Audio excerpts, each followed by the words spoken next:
آپ نے ماشاءاللہ یہ اسلامک پوائنٹ آف ویو سے جو ہے وہ ایک اپنا ٹی وی چینل بنایا، کس نام سے آپ؟ یہ میرے ہی نام سے اچھا، ہے، نثار احمد چینل. میں نے ایکچولی دو پرپز تھے اس کو سٹارٹ کرنے کے. ایک تو یہ کہ جو ینگسٹرز ہیں، خاص طور پر جو میری آڈینس ہے وہ 45 سے نیچے کی ہے، ان کے پاس اتنا وقت نہیں ہوتا کہ وہ علماء کے پاس جائیں یا بکس جو سی ان کی ریگولر اسٹڈی کریں، تو ان کو کنسائز فارم میں دین کا کرکس ان تک بتایا جائے اور جو قابل عمل ہو. آپ ماشاءاللہ ایک بہت اچھا کاز کر رہے ہیں، مگر ہم جب چھوٹے ہوتے تھے ہم دینی بکس پڑھتے تھے، اسلامی کتابیں پڑھتے تھے، اب بکس سے ہم دور نہیں ہو گئے. آپ صحیح فرما رہے ہیں، ایوولوشن ہے، یہ پوری دنیا کے اندر ہمیشہ سے ایسے ہی چلا ہے. بکس سے پہلے کچھ اور انداز تھا، پھر بکس آ گئی، پھر بکس کے اندر کوالٹیز بہتر ہوتی چلی گئی، اور پھر اس کے بعد اب الیکٹرانک میڈیا آ گیا، اور پھر انفوٹینمنٹ جو ہے اس کے اوپر یہ چیزیں آ گئی ہیں. اس کو روکا تو جا ہی نہیں سکتا. بکس جو ہیں ان کے اندر اتنی اب اٹریکشن نہیں ہوتی کسی پڑھنے والے کے لیے کہ وہ اس کو لے کے بیٹھ کے پڑھنا شروع کرے. پلس کاسٹ کے فیکٹرز بھی ہیں، کیونکہ اب ایک موبائل یا کوئی بھی الیکٹرانک گیجٹ جو ہے وہ اس کے اندر ایزیلی آپ کو اتنی زیادہ ورائٹی اویلیبل ہے. اصل ایشو یہ نہیں ہے کہ پلیٹ فارم کیا ہے، بک ہے یا الیکٹرانک میڈیا. اصل ایشو یہ ہے کہ انفارمیشن کی اور نالج کی ابنڈنس ہو گئی ہے. چوز کرنا مشکل ہو گیا، کیا میں جو ہے سیکھوں اور کیا نہ سیکھوں. اس کے اوپر عمل کرنے کا وقت نہیں. دین ایک ایسا معاملہ ہے جس کے اندر عمل فوری شروع کرنے کی ضرورت ہے. جتنی آپ کے پاس انفارمیشن ہے آپ اس کے اوپر عمل شروع کر دیں.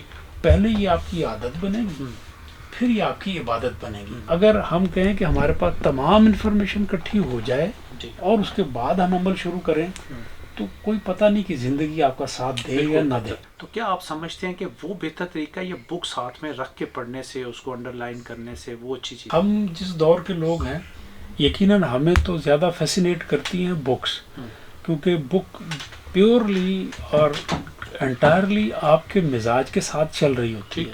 آپ کو جو پیج فلپ کرنے کا ایک ٹیسٹ ہے وہ بھی ریڈر کو ایک الگ سے فیل آتی ہے، اس میں تو کوئی شک نہیں. لیکن نئی ٹیکنالوجی سے ابریسٹ کرنا یہ ہماری مجبوری ہے، کیونکہ اب بکس اتنی ایکسپینسو ہوتی جا رہی ہیں کیونکہ ٹیکنالوجی کے ساتھ ساتھ ان کے اندر بھی بڑی جدت آئی ہے. تو اور پھر تمام اچھی بکس جو ہیں اویلیبل بھی نہیں ہوتی. آپ کو بہت چیپ اور بہت ہی کاسٹ افیکٹو آپ کو انفارمیشن مل جاتی ہے الیکٹرانک میڈیا کے اوپر اور موبائل کے اوپر اور آپ کسی بھی گیجٹ کے اوپر. میرے گھر میں درجنوں بکس ہیں، دین کے اوپر بھی ہیں اور دین کے علاوہ بھی ہیں، اور ہم ان کے ساتھ کیونکہ وقت گزرا ہوا ہے. لیکن آپ ایک چیز، اس کا دوسرا پہلو یہ ہے، اب میں بائی پروفیشن انجینئر ہوں، تو جب ہمارے وقت میں بکس ہوتی تھی تو وہ بلیک اینڈ وائٹ بکس ہوتی تھی، اور ان کے اوپر جو گرافس ہوتے تھے یا ان کے اوپر پکچرز ہوتی تھی تو وہ اتنی مطلب ہارڈ ٹو پرسیو ہوتی تھی کہ سمجھ نہیں آتی تھی کہ یہ، کیونکہ انجینئرنگ کے اندر تو بڑی ڈیٹیلز ہوتی ہیں. بالکل. اس کے مقابلے میں اب الیکٹرانک کے اندر اینیمیشنز آ گئی ہیں تو لرن کرنے کے لیے آپ کے پاس بہت اپرچونٹی بڑھ گئی ہے. صحیح. تو دونوں چیزوں کو ساتھ چلانا چاہیے، ٹیکنالوجی کو چھوڑا نہیں جا سکتا. یہ تو اگر آپ کو یاد ہو تو دیر واز اے ٹائم جب سینماز ہوتے تھے، یو سی، پھر اس کے بعد وی سی آرز آ گئے، پھر وی سی آرز ختم ہو گئے، سی ڈیز آ گئی. تو چیزیں تو وقت کے ساتھ ساتھ آتی ہیں. اب سب لوگوں کے پاس اپنا اپنا ٹی وی ہے، اپنا ٹی وی ہے، جو کچھ مرضی سارا دن وہ کرتے رہیں، کوئی پوچھنے والا نہیں. گھر والے پوچھے بیٹا کیا کر رہے ہیں؟ جی پڑھائی کر رہے ہیں، کیونکہ اب پڑھائی بھی زوم پہ چلے گی. تو کرونا نے ہمیں اس پہ ڈال دیا اور ہمیں بہت زیادہ ایکسپینسو ہو گیا کہ ہم فی اس کی بھی دے رہے ہیں، پھر زوم کی بھی فی دے رہے ہیں. تو آئی ٹی نے ترقی ضرور کی ہے، مگر ہمارے وہ گٹے گوڈوں میں جسے کہتے ہیں نا وہ بیٹھ گئی. آپ صحیح فرمایا، بالکل صحیح فرمایا. لیکن دیکھیں ہمارے گھروں کے اندر کس چیز کا فقدان ہے، وہ یہ کہ پیرنٹس یا جو بزرگ ہیں گھر میں، پہلے جوائنٹ فیملی سسٹم ہوتا تھا تو کوئی نہ کوئی اویلیبل ہوتا تھا بچوں کو گائیڈ کرنے کے لیے. اب وہ چیز نہیں رہی، صرف پیرنٹس آ گئے. پیرنٹس جو سے ہیں وہ اپنی لائیولیہڈ کو ارن کرنے کے لیے اتنی زیادہ ایفرٹ کرنی پڑتی ہے کہ دو جابس کرتے ہیں، پھر شام کو کوئی اور بزنس بھی کرتے ہیں. ان کے پاس وقت نہیں ہے بچوں کو دینے کے لیے. جب بچوں کو کوالٹی ٹائم نہیں دیں گے تو بچے پھر جس چیز کی طرف زیادہ ان کو اٹریکشن ہوتی ہے، وہ گلیمر ہے، وہ اس کی طرف چلے جاتے ہیں. ہمیں خود پیرنٹس کو، میں اس میں زیادہ قصوروار پیرنٹس کو سمجھتا ہوں، پیرنٹس کو نمونہ بننا پڑتا ہے بچوں کے لیے. جب پہلا بچہ پیدا ہو جاتا ہے تو والد اور والدہ جو ان کی اپنی زندگی حقیقتاً ختم ہو جاتی ہے، ان کی ٹوٹل زندگی اس بچے کے لیے ہوتی ہے. تو اپنے آپ کو ایک نمونہ بنا کے پیش کرنا چاہیے. آپ خود نماز پڑھ رہے ہیں، آپ خود سچ بول رہے ہیں، آپ خود حق والا کام کر رہے ہیں، تو بچے خود بخود آپ کو دیکھ کے موٹیویٹ ہوں گے. لیکن اگر آپ کہیں کہ ہم بچوں کو سمجھا کے بجھا کے ان کو، تو بچے جو سے ہیں وہ آپ کو امیٹیٹ کرتے ہیں، آپ کو فالو کرتے ہیں، آپ کے ایکشنز کو، جی آپ کی گفتگو کو کم فالو کرتے ہیں. صحیح. تو اس وقت فقدان اس وجہ سے ہے بچوں کے لیے انٹرٹینمنٹ کے اندر بے تحاشا اپرچونٹی ہے، جبکہ صحیح راہ کے اوپر جو ہمارا دین کا راستہ ہے، صحیح راستہ صرف وہی ہے، اس کے اوپر اپرچونٹیز کم ہو گئی. آپ کیا سمجھتے ہیں کہ ہمیں اگر ترجمے کے ساتھ یہی پڑھ لیا جائے تو ہمیں بہت ساری چیزیں جو ہیں سمجھ آتی ہیں؟ پرفیکٹ جگہ پر آپ نے ہٹ کیا ہے. قرآن الحکیم کیوں نازل کیا؟ جب کوئی مینوفیکچرر کسی چیز کو مینوفیکچر کرتا ہے، اس کے ساتھ ایک مینول دیتا ہے کہ اگر اس چیز کو بیسٹ یوز کرنا چاہتے ہو تو اس آپریٹنگ مینول کے مطابق کام. قرآن الحکیم کو اگر اس انداز میں پڑھا جائے کہ جیسے آپ کے ساتھ گفتگو ہو رہی ہے، ایک طرف اللہ کریم ہے اور دوسرا آپ عبد ہیں، اس کے بندے ہیں، اور آپ کا معبود آپ کو کہہ رہا ہے، کہیں آپ کو ڈانٹ رہا ہے، کہیں آپ کو ایڈوائس دے رہا ہے، کہیں پر آپ کو وہ یہ بتا رہا ہے کہ آپ کے ساتھ کیا ہوگا، یہ بتا رہا ہے کہ کیا کرو کیا نہ کرو.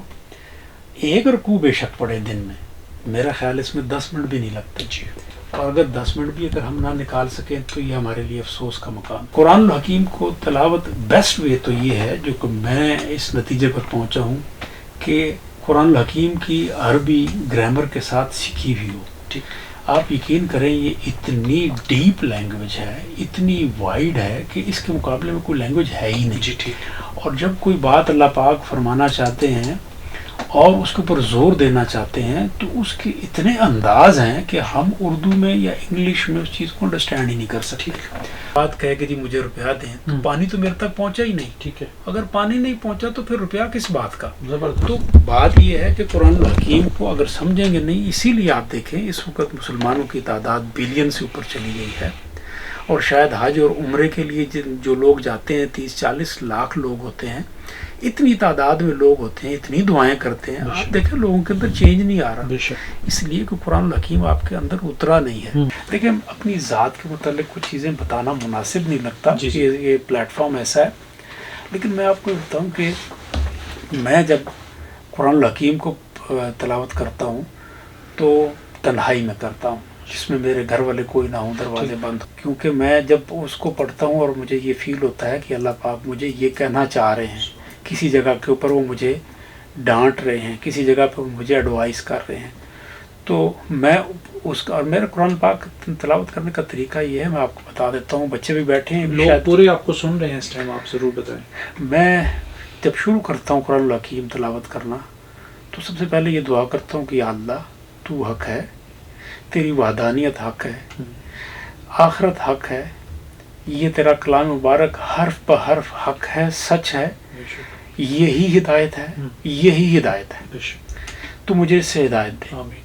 اس کے بعد پھر میں اسے تلاوت کرنا شروع کرتا ہوں، اور ہر جو بات کہی گئی ہے اس کے بعد رک جاتا ہوں اور رک کے کہتا ہوں کہ یا اللہ تو نے جو یہ کہا ہے میں نے مانا، میں نے اس کے اوپر یقین کیا، یا اللہ میں اس کو اپنے آپ کو چینج کرنا چاہتا ہوں، تو میری مدد کر، تو میرے لیے آسانی کر دے. پھر اگلے کے اوپر جاتا ہوں، کہیں پر اللہ نے انعام کا ہوتا ہے تو میں وہیں رک جاتا ہوں اور پھر کہتا ہوں یا اللہ تیرا کتنا احسان ہے، میں تو اس قابل نہیں کہ تو مجھ پر انعام کرے، تیرا بہت شکریہ، تیرا بہت شکریہ. میں تو یہ سمجھتا ہوں کہ جب بچہ اتنا سمجھنے لگ جائے کہ وہ کھانا پینا آپ سے مانگ لے، کوئی چیزیں مانگے، ٹافیاں چاکلیٹس مانگے، تو آپ جائے نماز میں ساتھ اس کے ساتھ جائے نماز ڈالنی شروع کر دیں. یہ ہمیں بھیجا ہی یہاں اس لیے گیا ہے کہ ہم آخرت کی تیاری کریں. باقی تمام کے تمام معاملات جو ان سے دنیا کے ہیں ان کو اس طرح گزاریں کہ جو کل آپ کو شرمندگی نہ ہو، وہاں جا کے پوچھ ہوگی. میں یہ سب اور سب کے لیے میں دعا گو ہوں، اللہ پاک سب کو توفیق دے کہ وہ آخرت کی تیاری کرے اور اللہ کو راضی کرے.